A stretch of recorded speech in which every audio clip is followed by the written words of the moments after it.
Here we begin at Antietam. The South set up first.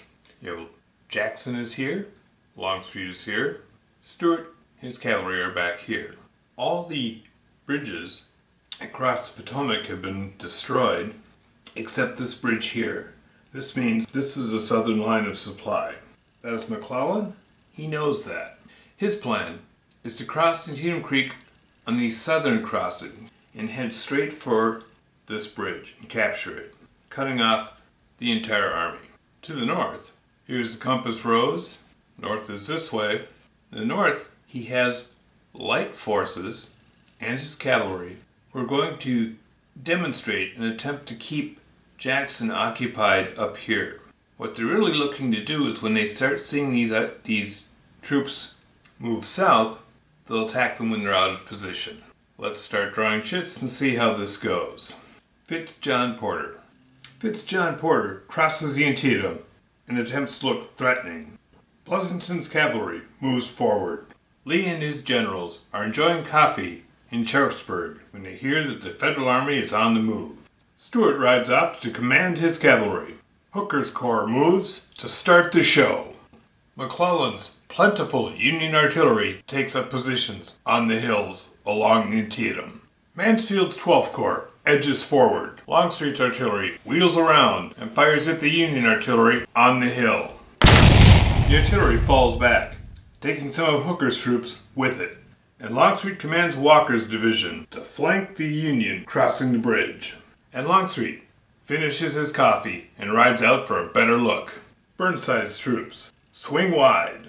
Early morning combat on the lower bridge. Hooker's corps is decimated in the attempt. It's mid-morning. Burnside's 9th Corps moves into position. Hooker moves to sort out the mess and deploys bags. Sumner's corps moves forward to try to do what Hooker's men could not. Longstreet dresses his line and puts fresh troops on the hill. And he deploys bags to give his men every chance. And finally, the Union artillery deploys smoke. Oh wait, this isn't World War II. Union artillery shells the Confederate position. Under the heavy barrage, Longstreet pulls his men back, and his precious artillery too. And now we move to late morning. Franklin's 6th Corps will be arriving. Stuart positions his cavalry to plug any hole that the Federals might threaten. And now Sumner's men storm the bridge. Jackson has sent word to position the artillery around the Dunker Church and begin firing on the Union lines. He races north to take control. Franklin's 6th Corps arrives. Fitz-John Porter's corps is activated. The troops on the right wing of his corps occupy a sunken lane in the center of the battlefield. Burnside's corps finds a crossing at the Antietam below the lower bridge, and they intend to push it. Longstreet flanks with Hood's Texans and recovers his spent troops. The Federal artillery rates the Texans as they attack. Hood's advance is broken up by the artillery fire, and they fall back. McLellan places more artillery on the hilltop. And the late morning combat along the Antietam. Desperate fighting leaves the Confederates holding the hill and the Union forces thrown back. Union has lost 3 blocks attempting to cross the bridge. And now it's midday. The newly placed Federal artillery shells the Confederate positions on the hill.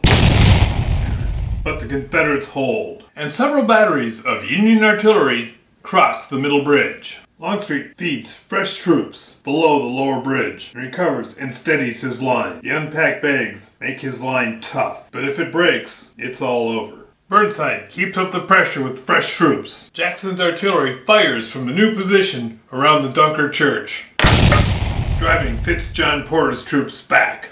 Pleasanton moves his cavalry behind the east woods. Franklin supports the artillery in its new position. Sumner rallies his troops. Hooker's remaining troops combine with Sumner's remaining troops. The only combat midday sees is below the lower bridge. The north is once again repelled. It's early afternoon, and A.P. Hill will enter. Jackson's artillery fires at Porter's troops in the sunken lane. Porter's frightened troops drive Franklin's troops into the Antietam, and they are lost for today.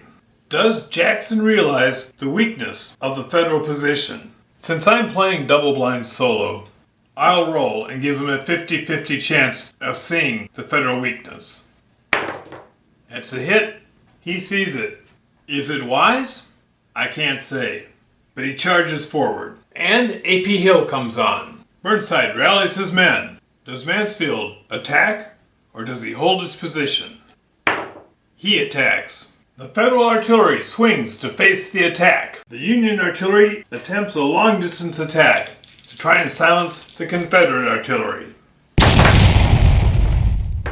The Confederate artillery is pulled back. Federal artillery on the hill fires a fresh salvo at the Confederates opposite, driving them off the hill and into the troops behind them.